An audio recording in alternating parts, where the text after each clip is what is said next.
Vincennes avec un grand L. Une série de podcasts imaginés par la ville de Vincennes à l'occasion de la Journée internationale des droits des femmes. Épisode 19, Dominique. Dominique Chevalier porte en elle les milliers de pages lues, de mots traduits, de grandes idées croisées au fil des ouvrages. Passionnée de littérature, professeure d'anglais en Cagne et désormais interprète au Festival America, elle incarne l'excellence. D'exégèse en digressions inattendues, converser avec Dominique offre toujours un petit goût d'imprévu.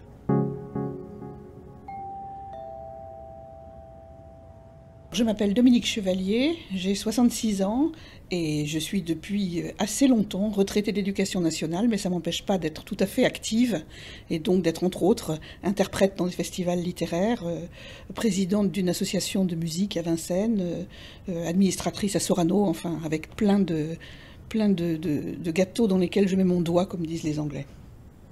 J'ai arrêté d'enseigner tôt, à 53 ans. Donc, depuis, l'État me paye pour exister. Donc, la moindre des choses, c'est de rendre, dans la mesure où je le peux, à la communauté le fait qu'elle me permet de vivre.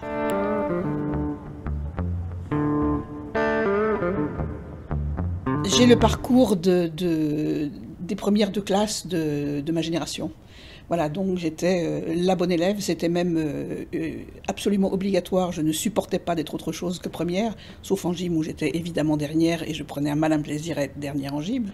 Et donc ce parcours d'une première de classe qui a une mère professeure, ben, ça l'amène en classe préparatoire, ça l'amène à Normal Sup, ça l'amène à passer l'agrégation, ça l'amène à devenir elle-même professeure, puis en milieu de carrière à devenir professeur de classe préparatoire.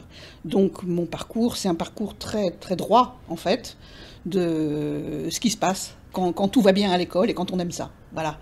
Donc j'ai été pendant les 18 dernières années de ma vie professionnelle professeur en Cagne au lycée Henri IV, et ça a été un absolu bonheur de travailler avec des gens qui ont j'étais moi en Cagne, donc ils avaient 19-20 ans, des mômes dont on se rend compte qu'ils sont beaucoup plus intelligents que vous, beaucoup plus, qu'il y a un potentiel absolument inouï, mais il se trouve qu'à ce niveau de leur parcours, je sais plus d'anglais qu'eux, et je peux donc leur apprendre. Mais vous ne pouvez pas savoir la jouissance que c'est de semer dans un terrain aussi fertile.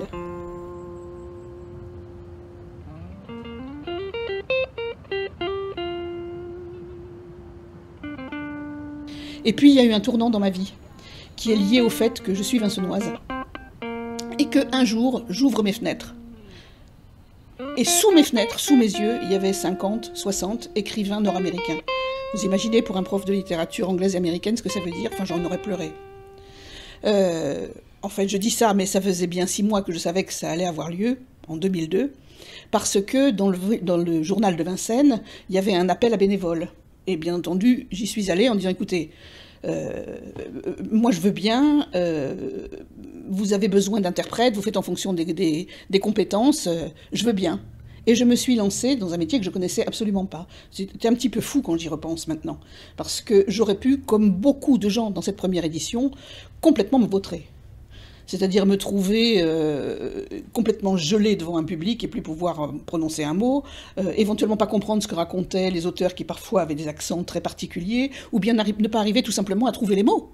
Parce qu'enfin, et c'est ça que j'aime dans l'interprétation, on se jette du haut d'une falaise. On écoute un type, on ne sait pas si on va savoir trouver les mots pour pour incarner ces mots-là devant un public. Et ben, il se trouve que j'arrive à le faire, et il se trouve que j'adore ça absolument. Alors je me suis pris un bonheur en pleine figure. Donc à la première édition en 2002, j'étais juste interprète, puis à partir de l'édition 2004, je suis devenue responsable des interprètes, donc responsable de leur recrutement pour m'assurer que c'était des gens bien, de bon niveau. On traduisait des écrivains, des gens de mots. Il fallait absolument avoir des interprètes qui soient des gens qui soient professionnels ou semi-professionnels, quoi. Et donc, je me suis occupée du recrutement, je me suis occupée de leur emploi du temps, et c'est mon rôle principal maintenant dans la structure organisatrice du Festival America. Je m'occupe aussi de l'écrivain en résidence, puisque nous avons tous les ans un écrivain en résidence pendant 3 mois. Donc je le chouchoute, je suis sa maman, sur place. Et je le suis dans ses interventions pour éventuellement interpréter. Et puis, sinon, dans le festival lui-même, je m'occupe des petits débats, c'est-à-dire des ateliers d'écriture, des petits déjeuners avec les auteurs et surtout des joutes de traduction, qui sont un truc absolument merveilleux, qui a beaucoup de succès et qu'on fait depuis 2 éditions au château en plus. Donc on a en plus le beau lieu architectural où mener ces joutes. I do not know who I am, yet I desperately want self-definition. I am trying to get us to abandon that terminology. I am saying something inconsistent. I am a non-immigrant. I am who I say I am. Il m'est arrivé une fois, c'est pas une femme, c'est un homme qui m'a dit ça. C'était au Congo-Brazzaville, où Étonnant Voyageur avait fait un festival avec l'aide co-présidé avec Alain Mabankou. Et donc, où ils avaient emmené dans les bagages 4 interprètes, dont moi, puisqu'il y avait des écrivains anglophones, africains, qui allaient s'exprimer. Et il y en a un, qui est un type qui s'appelle, je ne sais même plus son prénom, mais son nom de famille c'est B-E-H-R, qui est mort maintenant, qui avait l'habitude des festivals, mais qui n'avait pas l'habitude d'être interprété. Et donc, on était sur scène, on a fait cette interprétation, et en descendant de scène, il m'a dit « Mais je ne me rendais pas compte que d'être interprété, c'était quelque chose d'aussi intime. » Ça m'a vraiment frappé. Bon, ça m'a fait très plaisir, mais ça m'a vraiment frappé parce que c'est vrai. De même, vous voyez un type comme Bret Easton Ellis, que j'ai traduit évidemment quand il est venu au Festival America. Bon, c'est quelqu'un de très particulier, Bret Easton Ellis, et puis qui était entouré de sa cour, enfin bon... après les 3 jours où je l'avais interprété, je lui ai quand même, avant de lui dire au revoir, tendu mon livre, alors qu'il était entouré de sa cour de fans, pour qu'il me le signe et qu'il me mette un autographe. Donc, il l'a fait tout en, comme ça, de manière très dégagée, tout en parlant avec ses fans, et je l'ai remercié, j'ai pris mon bouquin, je suis partie. Et je me suis dit, bon, je verrai à la maison le vague truc qu'il a dû me mettre. Cet homme m'avait écrit « Merci de m'avoir prêté vos mots ». Je suis vraiment, alors, comme disent les Anglais, il ne faut pas juger un livre sur sa couverture.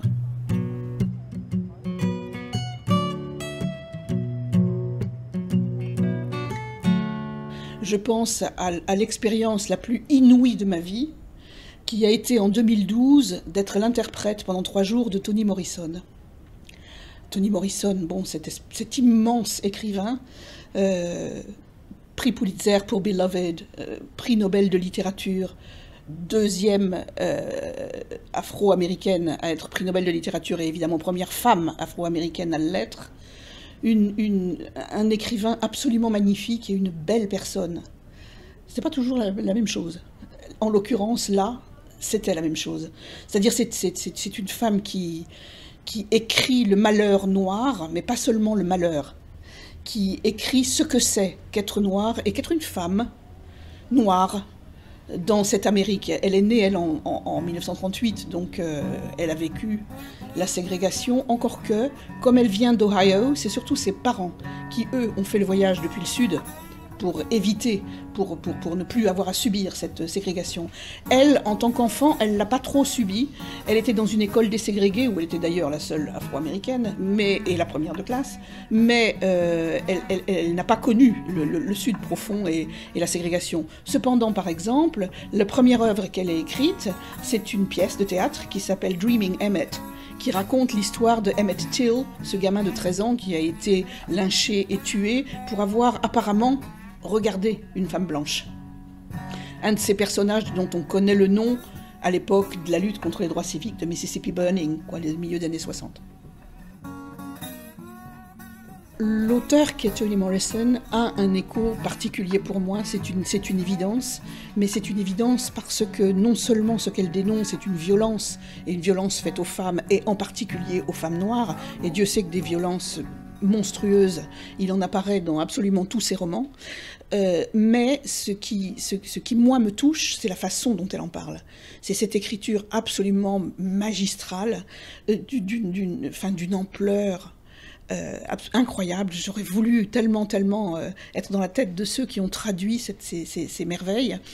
Et qui est en même temps quelqu'un qui a une écriture douce, une écriture poétique, une écriture magique. Et moi, ce qui m'a fascinée dans la rencontre avec Toni Morrison, c'est qu'elle est comme ça aussi. C'est non seulement un magnifique écrivain, mais c'est aussi une belle personne. Et quand elle parle comme elle écrit. Vous imaginez traduire ça ? Rendre à la fois la profondeur de ce qu'elle dit et le côté extraordinairement poétique de sa façon de s'exprimer. C'est quelqu'un qui est tellement intelligent que même quand on lui pose une question idiote, elle a une réponse intelligente et profonde.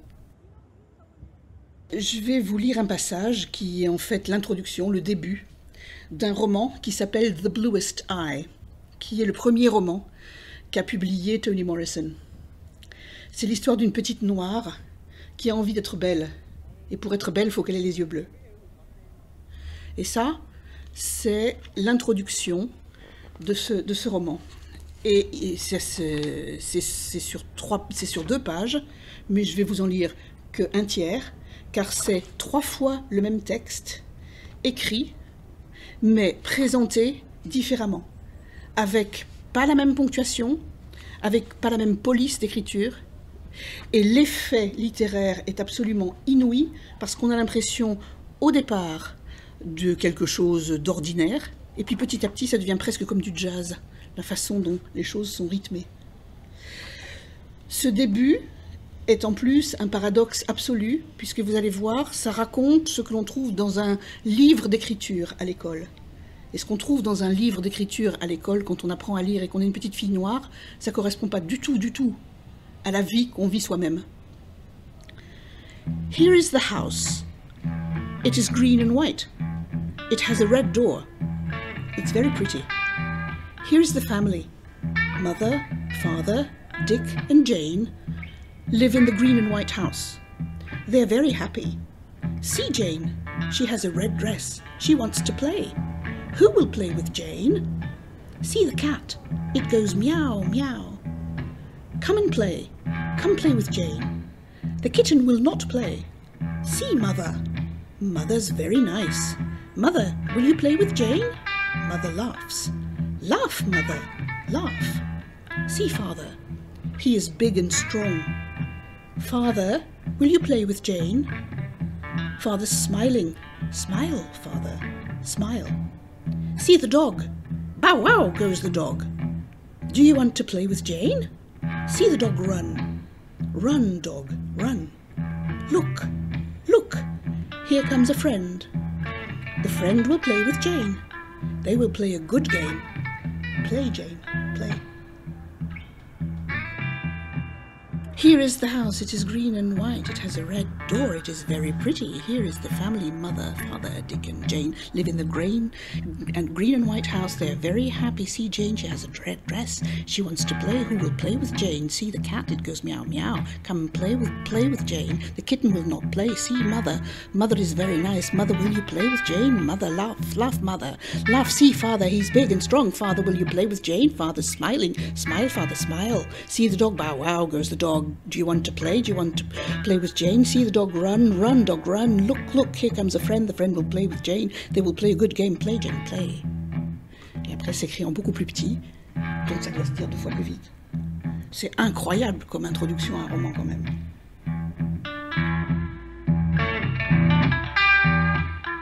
Play. Here comes a friend. Play.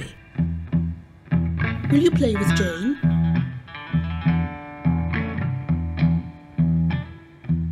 Play. Father's smiling. Smile, Father. Smile. Qui veut jouer avec Jane?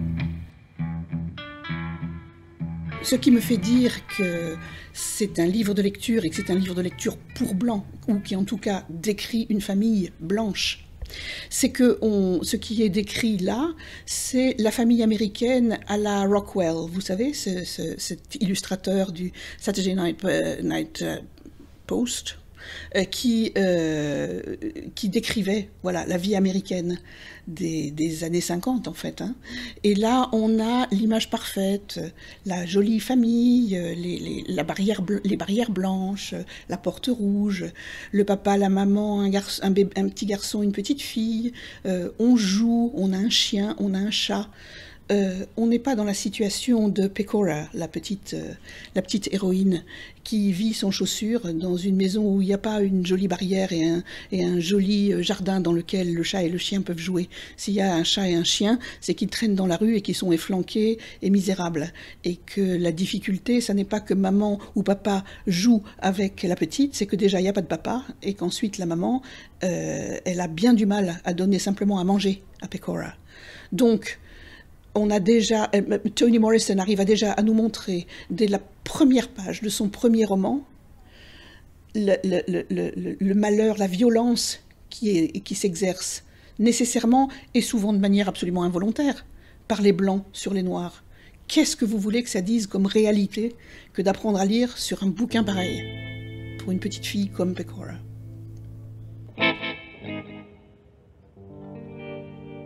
On apprend aux interprètes professionnel à être parfaitement neutre. Vous pensez bien que quand on traduit un discours d'Obama ou un discours de, qu'est-ce que je sais moi, à l'OCDE, il ne s'agit pas de mettre de l'ambiance. Ce qu'on me demande quand je traduis un écrivain lors d'un festival littéraire, au contraire, c'est de la mise en scène, quoi. C'est vraiment d'incarner. Et incarner, ça veut dire y mettre tout soi-même. Bon, donc ça je fais, mais je pense que c'est surtout parce que c'est moi. En tant que professeur, en revanche, je pense qu'en effet, être une femme, et en particulier avec ces jeunes gens qui ont 20 ans, qui sont plus des gamins, mais qui ne sont pas encore tout à fait des adultes non plus, et qui sont à une période passionnante de leur vie, mais en même temps extrêmement vulnérable, alors oui, là, être une femme, ça fait une différence. Je le sais parce que les rapports que j'avais avec mes élèves n'étaient pas du tout les mêmes que ceux que les professeurs hommes, qu'ils admiraient passionnément, hein, pouvaient être. Les hommes, les profs, les collègues, les mecs, ils s'occupaient de leur intellect, point. Moi, j'avais une patte humaine. C'est intéressant d'être enseignant et d'être femme. Et c'est intéressant d'être enseignant en classe préparatoire quand on est une femme, parce que chacun sait que l'enseignement est un métier totalement féminisé. Et chacun sait aussi que tous les métiers féminisés sont des métiers qui sont du coup dépréciés et du coup moins bien payés. Si vous voyez le parcours depuis la classe de maternelle jusqu'à, j'imagine, le Collège de France, eh bien, vous verrez que là où c'est à 100% féminin au départ, ça devient pratiquement à 100% masculin à l'autre bout. Je m'explique. Il y a très très peu d'hommes qui sont professeurs de maternelle. Il y a vraiment peu d'hommes qui sont instituteurs. Il y a davantage d'hommes qui sont professeurs de collège, encore plus professeurs de lycée. Et quand vous arrivez en classe préparatoire, il y a beaucoup plus d'hommes que de femmes. C'est particulièrement vrai dans les classes scientifiques, où évidemment une femme ne peut pas être une mathématicienne, c'est bien connu. Mais dans les classes littéraires, c'est vrai aussi. Moi, dans le lycée où j'étais, en équipe où j'étais, les professeurs femmes étaient des professeurs de langue ou des professeurs de langues anciennes. Mais les professeurs de philosophie, d'histoire, de géographie, de ce qu'on appelle entre guillemets les matières nobles, c'était des mecs. Et on ne devient professeur, c'est compréhensible, on ne devient professeur quand on est un homme que quand c'est un poste prestigieux. Sinon ça vaut pas la peine, on fait autre chose.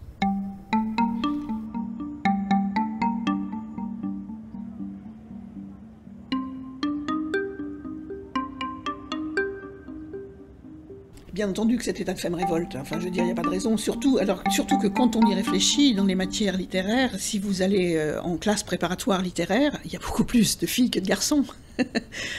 Pour autant, après, il y a 4 écoles normales, il y avait 4 écoles normales, 2 de filles, 2 de garçons. C'était bien normal mais que ça ne soit pas 50-50. Vous savez, c'est un état de fait qui remonte à il y a très très longtemps. Hein. On sait bien que l'histoire de l'agrégation de Sartre et de Beauvoir. Beauvoir était première. Et on l'a fait reculer pour qu'elle soit seconde et que ce soit Sartre qui soit premier. Je pense que c'est un état de fait qui change, en tout cas chez les littéraires. Je ne sais pas du tout, et j'ai beaucoup de scepticisme par rapport à ce qui se passe en scientifique. Mais chez les littéraires, oui, c'est quelque chose qui change, en particulier grâce au pont que fait le français, puisque le professeur de français peut être aussi professeur de langues anciennes, et il y a de plus en plus de magnifiques professeurs femmes. Et puis, on a le sentiment que ça ne se passe pas comme ça, quoi, parce que nous, on passe des concours. Mais enfin, quand même, pour être professeur en classe préparatoire, il faut avoir été choisi par l'inspection générale. Et il se trouve que l'inspection générale avait tendance à choisir des hommes. Mais je pense que je fais partie des gens qui ont fait la bascule. C'est-à-dire, je suis persuadée que l'année où j'ai été nommée à Henri IV, nous avons été 2 professeurs d'anglais et 1 professeur de lettres qui avons été nommés la même année. Nous étions 3 femmes. Certes, j'avais le profil et j'avais le CV qu'il fallait. Mais je pense que j'ai bénéficié du fait qu'à l'inspection générale, on s'est dit « Attendez, on ne peut quand même pas nommer rien que des mecs ».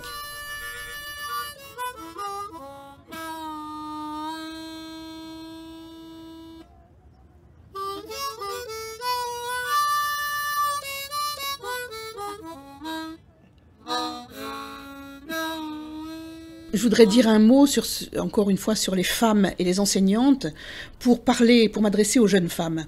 Et je vais vous donner l'exemple de ma fille. Ma fille a fait ses études en Angleterre, un peu comme la première jeune femme qui a proposé un podcast. Elle a fait des études à l'université de Birmingham, puis qu'elle a suivi par des études à l'école de droit de Birmingham, et elle a été, au départ de sa vie professionnelle, avocate dans la City de Londres. Au bout de 4 ans, elle s'est rendue compte que c'était pas ça qu'elle voulait faire de sa vie.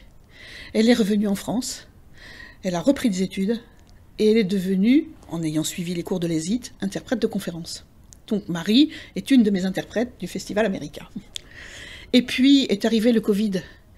Et le Covid, ça veut dire que le métier d'interprète s'est arrêté net. Il n'y a plus de conférences. Il n'y a plus que de conférences en visio dans des conditions extrêmement dégradées pour le métier d'interprète, etc. Elle n'allait pas rester sans rien faire. Marie est devenue professeure. Elle est maintenant professeure à Vincennes et s'apprête à passer les concours pour devenir professeure titulaire. Je pense que ça vous donne une idée du fait qu'il y a des métiers qu'on peut faire absolument par passion et après des tournants tout à fait étonnants, et des tournants qui sont vraiment, alors sur le plan, je veux dire, financier, elle est allée, elle a sauté la falaise, là, elle est passée du plus haut à réellement le plus bas, et pour autant, elle est, je la vois s'épanouir et être très très heureuse devant des jeunes. Donc je voudrais dire aux jeunes filles, ne perdez pas courage, ayez osez faire des choses qui vous rapporteront pas forcément beaucoup d'argent, mais qui vous épanouiront, qui rendront votre vie plus riche. Et ne vous dites pas que les places les plus hautes sont réservées aux hommes. Les places les plus hautes, elles sont pour vous aussi. This concludes our broadcast day. Good night, and God bless America.